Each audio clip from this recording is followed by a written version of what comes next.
"If we cannot stay at Alamein alive, we will stay there dead," said British Lieutenant General Bernard Montgomery to his 8th Army in October 1942.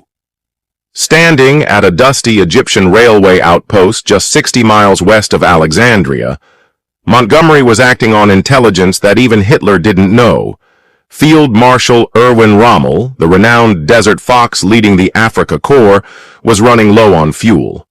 But what Rommel lacked in fuel, he made up for with a brutal secret weapon. The Allies called it the Devil's Garden.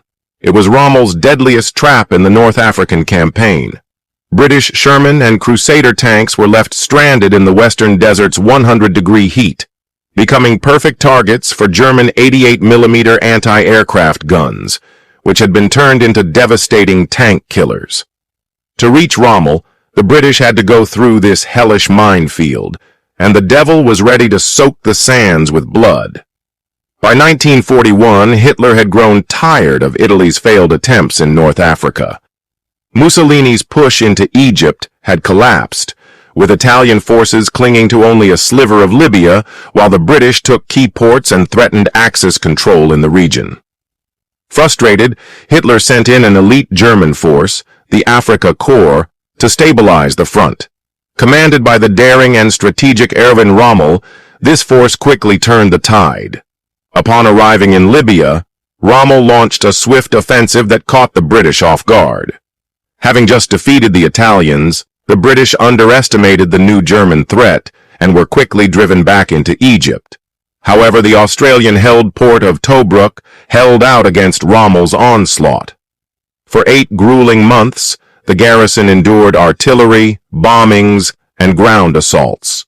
Despite Rommel's every tactic, Tobruk stood firm until December 1941, when Operation Crusader finally broke through and forced Rommel into a retreat, draining his resources.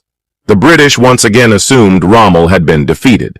But on January 21, 1942, he launched a lightning counterattack, pushing the British back toward Tobruk. The British scrambled to reinforce the city, digging trenches, laying mines, and setting traps. Rommel tested the defenses head-on, but didn't get far. Then, he changed tactics. On May 27th, he attacked from the south, nearly breaking through. When that failed, he faked a move west before launching a successful strike from the northwest with help from Italian forces. By June 11th, Tobruk's outer defenses had fallen. Inside the city, chaos took over as conflicting orders confused the chain of command. General Ritchie was told to both hold the city and be ready to evacuate while destroying supplies. Eventually, he withdrew, leaving the 2nd South African Division to defend the city alone. On June 20th, Rommel launched a full assault. The Luftwaffe bombarded Tobruk while artillery shattered its defenses. German engineers bridged anti-tank ditches, and Rommel's tanks surged in. At Pilastrino Ridge, the Allies fought hard, but German forces broke through. Those attempting to flee were either captured or killed. By nightfall, the Axis controlled the city and captured massive stockpiles of supplies. The next day, June 21st, the British surrendered Tobruk. Over 32,000 Allied troops were taken prisoner. Winston Churchill called it a bitter moment, saying defeat was one thing, but disgrace was another. Rommel, promoted to Field Marshal, solidified his legendary status and reshaped the war in North Africa. The fall of Tobruk shocked both Europe and Africa. Axis powers claimed Egypt was next, and Mussolini, thrilled by the victory, rode into Tripoli on a white horse, imagining a triumphant entry into Cairo. But Rommel remained focused. He quickly repurposed the supplies captured in Tobruk and moved east with speed, pursuing the weakened British 8th Army. Just days later, he advanced toward Mersa Matruh. In response, the British appointed General Auchinleck to take control. He recognized the dire situation and ordered a retreat to El Alamein, a position with natural defenses, sea to the north, and the impassable Qattara Depression to the south, limiting Rommel's maneuverability. At Mersa Matruh, a desperate battle unfolded. Surrounded and facing defeat, 10,000 New Zealand soldiers launched a daring nighttime bayonet charge through German lines, losing 6,000 men but becoming a symbol of Allied bravery. The retreat to El Alamein was harsh, with troops enduring 109 miles of blistering desert heat.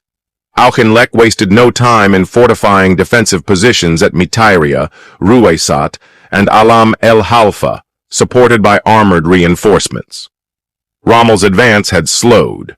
By the time his worn-out troops reached El Alamein, they were low on supplies, and their morale was faltering. On July 1st, Rommel attacked, but was stopped cold by minefields and heavy artillery.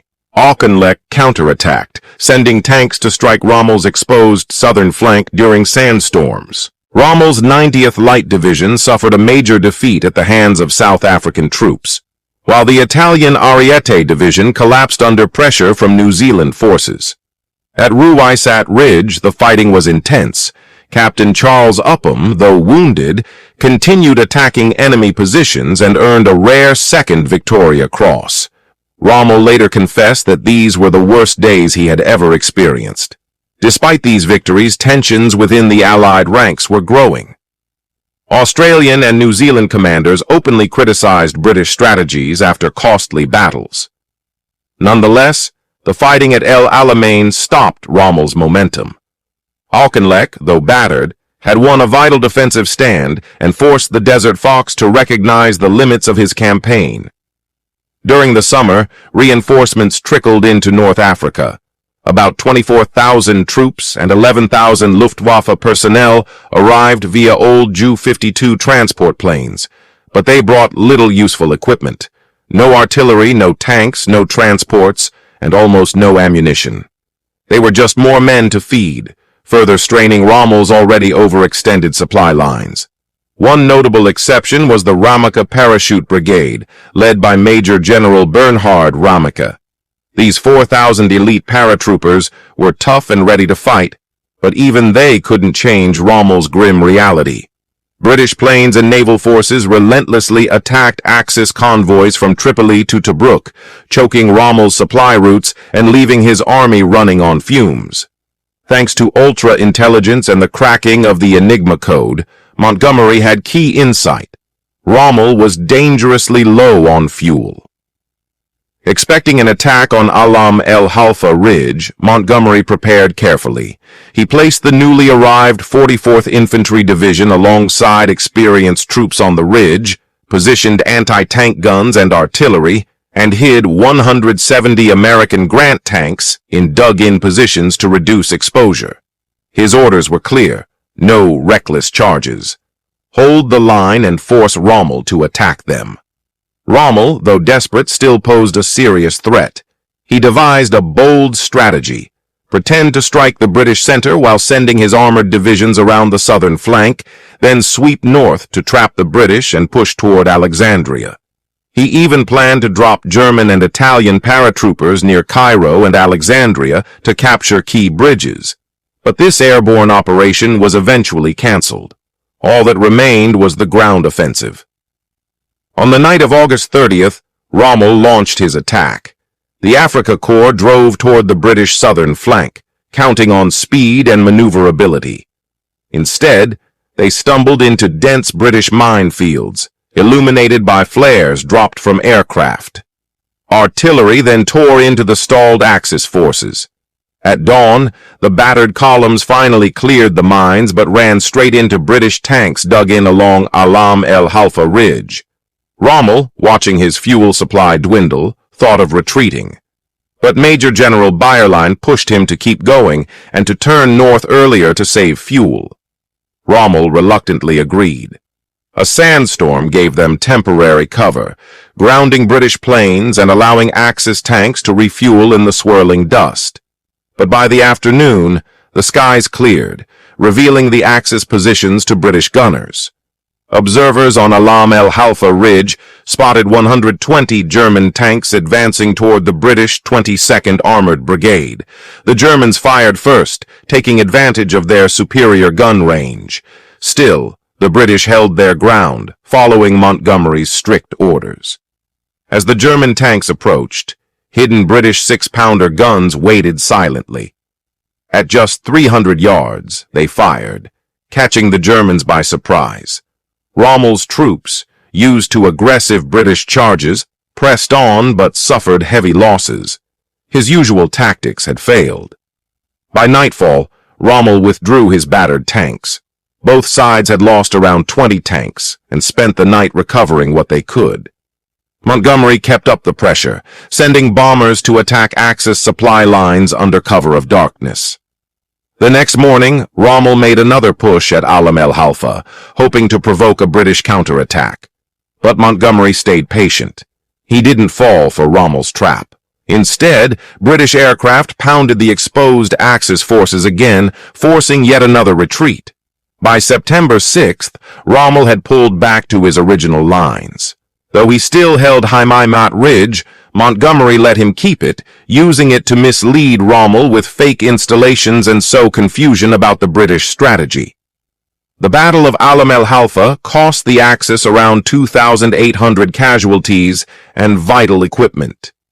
British losses were significantly lower, around 1,750. The battle was a clear British win, both tactically and strategically. Rommel's commanders began arguing over who was at fault. Some believed Rommel hesitated when he had a chance to win, while others knew pressing on could have led to complete disaster. Regardless, the Africa Corps was never the same again. Montgomery faced two battles. He had to defeat Rommel on the battlefield and rebuild the shattered morale of the Eighth Army. Meanwhile, Rommel, suffering from multiple health problems, stomach issues, liver trouble, high blood pressure, sinus pain, and extreme fatigue, still seemed unstoppable. Even British soldiers respected him as almost superhuman. Montgomery understood he needed to build his own legend. At first, he wore an Australian hat covered in badges, but later he switched to a striking black Royal Tank Corps beret. He even painted Monty on his command tank, a risky move, but one that announced his leadership boldly. Montgomery knew a hat wouldn't win the war. His troops needed to be trained, disciplined, and confident. Churchill pressured him to go on the offensive, but Montgomery refused until the army was ready. He began tough training programs, pulling entire brigades off the line for intensive exercises. Soldiers practiced mine clearing, coordination between tanks and infantry, night fighting, and maintaining communication under fire. They trained until these actions became second nature. To mislead Rommel, Montgomery created a massive deception in the South. Fake tanks, phony headquarters, dummy supply dumps, and false radio signals were set up to trick German reconnaissance. Real forces quietly moved into place in the north for the real strike. As the attack neared, Montgomery became more aggressive in his speeches, urging his officers to fire up their troops with fierce energy. On September 23, 1942, Montgomery caught a break. Rommel left for Germany on medical leave, handing over command to General Georg Stumme, a capable panzer leader from the French and Russian fronts. With Rommel away, Montgomery seized the moment to strengthen his own image and boost his army's confidence. But Rommel had left behind a strong defense, 500,000 mines in layered belts guarded by artillery, machine guns, and deadly 88mm anti-tank guns. German and Italian infantry held the front, with armored divisions in reserve and coastal units ready for possible seaborne attacks. Montgomery had superior numbers, 195,000 troops, more than 1,000 tanks, 2,300 guns, and over 500 aircraft. But sheer numbers wouldn't be enough. He had to turn these units into a single, well-oiled machine. The Desert Air Force, now dominant with Spitfires and B-25 bombers, gave him vital air superiority. He reorganized his army into 3 corps, 2 infantry-based and 1 armored. The front was a 40-mile line made up of Allied forces from all over: Australians, New Zealanders, Highlanders, South Africans, Indians, Greeks, French, and British troops. Behind them, armored divisions waited for the breakthrough. Montgomery's plan aimed to spread confusion. He would strike in both the north and south to keep the Axis guessing.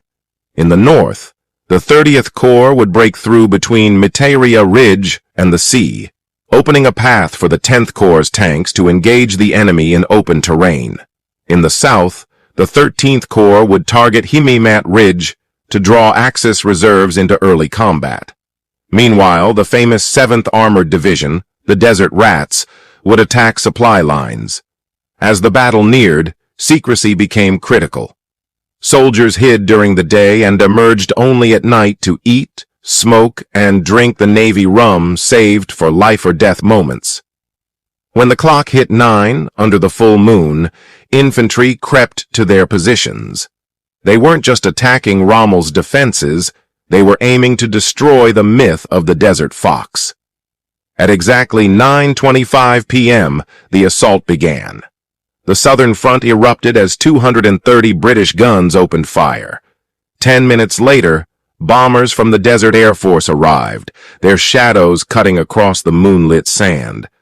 The northern front remained still, for the moment. At 9:40 p.m., the night sky over the northern front lit up with a sudden and fierce display of violence.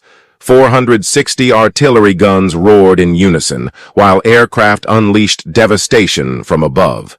British infantry, their adrenaline surging, rose from their trenches and advanced into Rommel's last trap, the infamous Devil's Garden, a scorched expanse of desert riddled with 500,000 mines.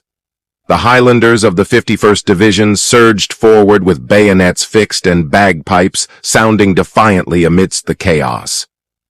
19-year-old Piper Duncan McIntyre led the charge, playing Highland Laddie, his music cutting through the explosions until machine gun fire silenced him forever.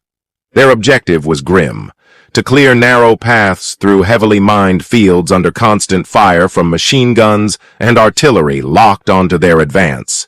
The New Zealanders, supported by the 9th Armored Brigade, struck the northern edge of Miteira Ridge. Simultaneously, South African forces pushed into the southern section with Valentine tanks. Despite fierce opposition, the New Zealanders reached their goals by dawn, though at a steep price. 800 men lost. The South Africans achieved most of their objectives as well, but left a dangerous gap exposed on their northern side. British engineers crept forward under the cover of darkness, working amid tracer fire and the terrifying wails of Stuka dive bombers. Their mine detectors were nearly useless, forcing many to crawl through the sand, using bayonets to probe for mines by hand. Anti-personnel mines exploded at waist level, spraying lethal ball bearings in all directions. Soon the cleared lanes became clogged with tanks and vehicles moving with lights off, blinded by dust and sand. Occasionally illuminated by German flares, these vehicles became easy targets. Confusion mounted as tanks veered off path and hit mines, lighting up the desert in violent bursts. At dawn, a massive traffic jam stretched across the sands, fully exposed to enemy fire under the morning sun. Fatigue gripped every soldier. Drivers, deprived of sleep, began hallucinating. One, John McCaskill, recalled driving down a road he swore was lined with trees, though he knew full well that the landscape around him was nothing but endless sand. Yet Montgomery had left no room for retreat or doubt. His command was unyielding. If Alamein fell, so too would Egypt. His words were cold and resolute. If they couldn't hold Alamein alive, they would hold it dead. So the men pushed forward into the darkness, marking their path with the bodies of those who had fallen before them. In the south, the 13th Corps had a crucial role: keep Rommel pinned down and prevent him from shifting troops north. Horrocks unleashed the 7th Armored Division, supported by infantry from the 44th and 50th Divisions, along with the Free French Brigade and the 1st Greek Infantry Brigade, all moving in coordination with the main assault. Their advance slowed to a crawl as flail tanks failed, but they eventually punched through the defenses of the Italian Folgore Parachute Division. The Free French briefly seized the Highlanders peaks before being driven back by a fierce counterattack from the German Kielgruppe. The loss of their respected leader, Colonel Dimitris Amilakvari, shattered French morale. The German unit stalled the entire 13th Corps effort, forcing them into a defensive posture as Axis paratroopers tightened their grip. Unexpectedly, British artillery and bombers struck a fatal blow to the enemy's command structure, disrupting Axis communications so thoroughly that General Stumme died of a heart attack under Australian fire. He was temporarily replaced by Lieutenant General von Thoma. By the morning of October 24th, the 30th Corps had partially broken through enemy lines with fewer casualties than expected. However, the 10th Corps failed to capitalize on the breach, angering Montgomery to the point of threatening to remove officers on the spot. Rommel returned at midnight on October 25th, just 2 days into the fight. His arrival reinvigorated his weary troops. What he found was dire. Montgomery's 8th Army had deeply wounded the northern defenses, yet the breakthrough remained incomplete. British tanks remained stuck behind their infantry, while German and Italian defenders fought fiercely for every inch. Realizing Montgomery's southern attack was a feint, Rommel took a high-stakes risk. He shifted the elite 21st Panzer Division north toward Kidney Ridge, leaving the Italian Ariete Division dangerously exposed in the south. Had Montgomery pressed there, the entire southern front could have collapsed, but Montgomery kept pressing north. Around Kidney Ridge, the fighting grew vicious, with Highlanders and Australians locked in a bloody contest. Early on, Axis tanks from the 15th Panzer and Italy's Littorio Division launched a desperate day-long assault. The Littorio tanks were decimated, many turning into flaming coffins with crews burned alive, yet still moving forward like haunted machines. For 6 unrelenting days, both sides engaged in wave after wave of attack and counterattack. The human cost was staggering. Over 2,000 Highlanders and more than 1,000 Australians were killed or wounded. Ultimately, both sides pulled back, exhausted.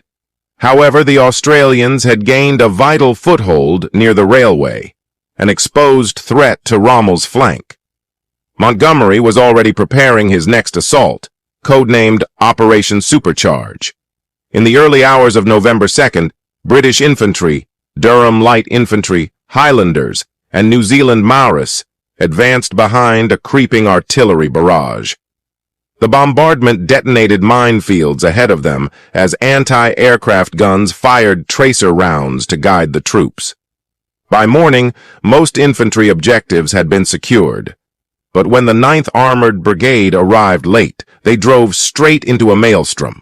The rising sun exposed them, and tank after tank was engulfed in flames under heavy artillery and anti-tank fire. Yet in a wild, almost suicidal charge reminiscent of the charge of the Light Brigade, British tanks crushed enemy positions and gunners beneath their treads. Armored cars slipped behind enemy lines, igniting fuel depots and destroying transport vehicles. The price was steep. 270 men killed, and 71 tanks reduced to smoking wreckage. Still, they had pierced the enemy lines. But momentum stalled again as the second wave of British armor hesitated. Rommel, ever the opportunist, launched a last-ditch counterattack near Akakir with the remnants of his panzer force. What followed was a ferocious tank battle that turned the desert into a graveyard of smoldering steel. Rommel was hopelessly outgunned. Barely 50 operational tanks faced off against 500 British machines. With no anti-tank guns left, he pleaded for permission to retreat, pushing back against Hitler's rigid order of no surrender. Once permission came, Axis forces began to disintegrate, discipline collapsing as troops fled in panic. In the south, the Italian Folgore Airborne Division fought until their ammunition ran out. Only 306 of their original 5,000 men survived. German and Italian soldiers retreated in disarray, their ranks thinned by wounds, hunger, and relentless pursuit. Local Senussi tribesmen scavenged the battlefield for weapons and valuables. The Axis defeat was absolute. The desert was littered with the dead and the burning remains of machines. The Eighth Army had suffered around 13,500 casualties, roughly 8% of their engaged forces. The Australians had 2,827 losses, the 51st Highland Division 2,495, the New Zealanders 2,388, and the South Africans 922. Axis losses were devastating, 30,000 captured, another 20,000 killed or wounded. On November 15, 1942, Britain celebrated the hard-won victory at El Alamein, their first decisive triumph over German forces. Church bells rang across the country for the first time since the war began. Winston Churchill marked the moment with his famous words, "Not the end, but perhaps the end of the beginning." As he spoke, the Eighth Army entered the shattered port of Tobruk, driving Rommel's retreating forces westward across Libya. By spring 1943, Axis resistance in North Africa crumbled. Montgomery, now a national hero, would go on to lead Allied forces in Sicily, Italy, and eventually in Normandy, earning his legacy as Montgomery of Alamein,